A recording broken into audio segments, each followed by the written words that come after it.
When I was first asked to speak, I'll be honest, I really struggled finding my voice.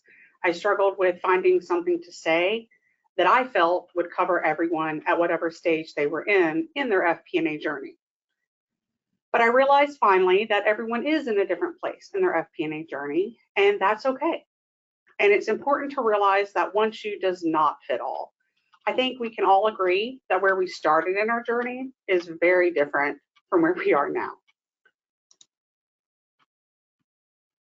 My journey is 18 years in the making.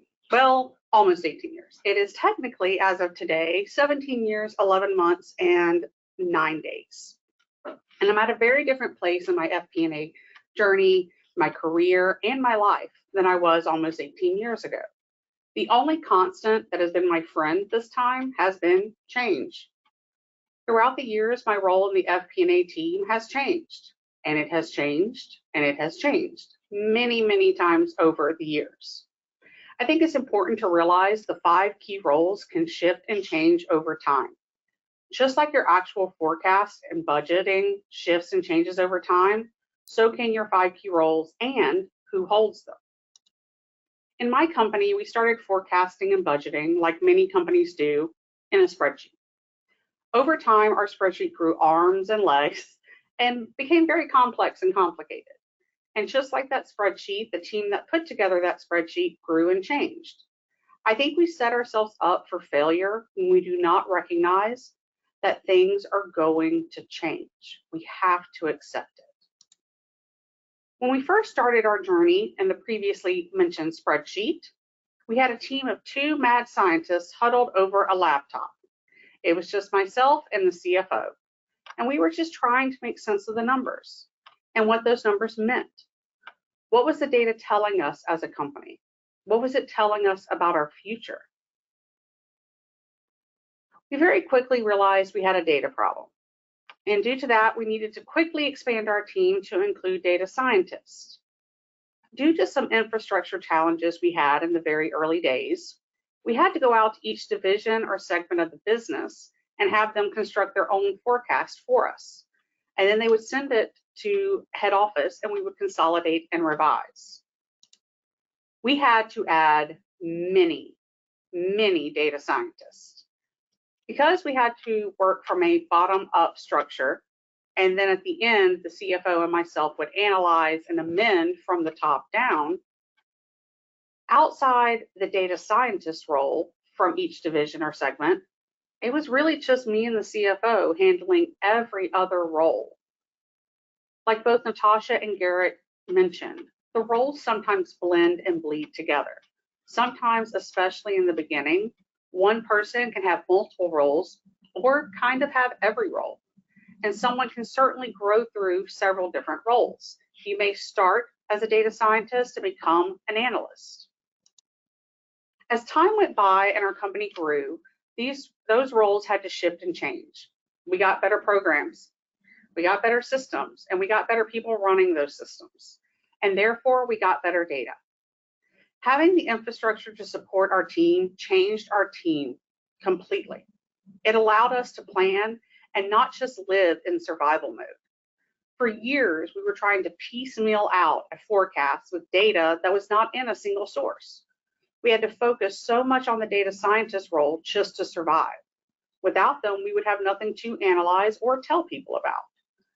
In changing our infrastructure, we could now focus on analyzing, on storytelling, and on influencing the business. Our focus no longer had to be so lasered in on the data gathering. We no longer needed every single division to be a data scientist for us. We could trust our system and trust the data.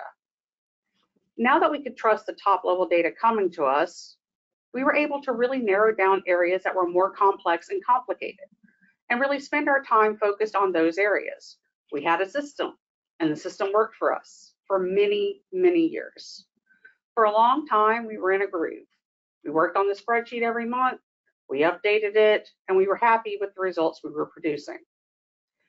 But as time went by, it became obvious that we had stagnated. We had gotten complacent.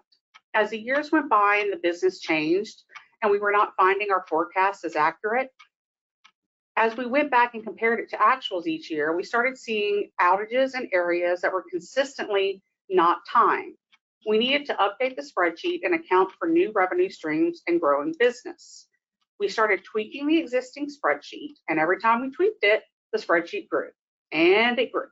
And eventually we outgrew the spreadsheet. And when we outgrew our spreadsheet, we realized we needed to reassess our FP&A team. We could not move past that spreadsheet until we understood the areas of business that we were not capturing accurately. What had changed? How were we growing that was different than previous? What were we missing? That really became the key question. What were we missing? We had to stop and analyze. We needed to focus on our analysts and allow them to direct us and show us that we were missing the mark. What had changed? So on the next slide, you'll see that our analysts really became the centralization of our FP&A team. And our analysts found that we were not accurately accounting for our organic business growth. We were not accounting for the many years it takes for a branch to stand on its own. Yes, we were accounting for the expenses in the very beginning, but our branches normally take 3 full years to mature. We were not accounting for that extra 2-year tail.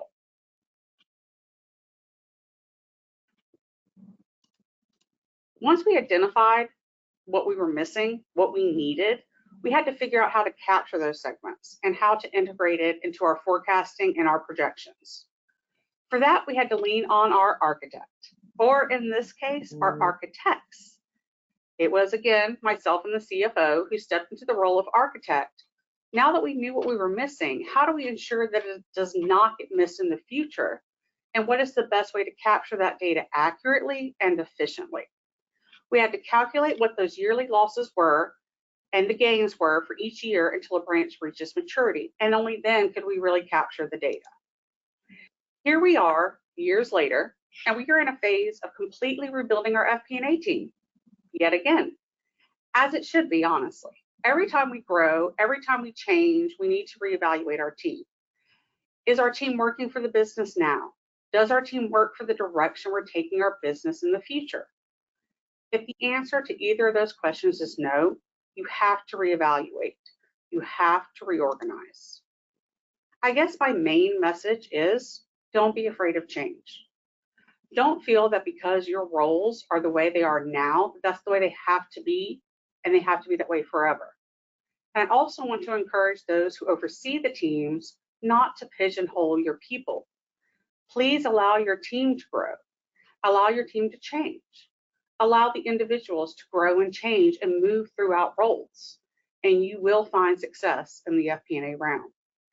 Thank you so much for allowing me to speak to you today. I love that we have such an amazing space to ask questions and really push ourselves in the FP&A arena.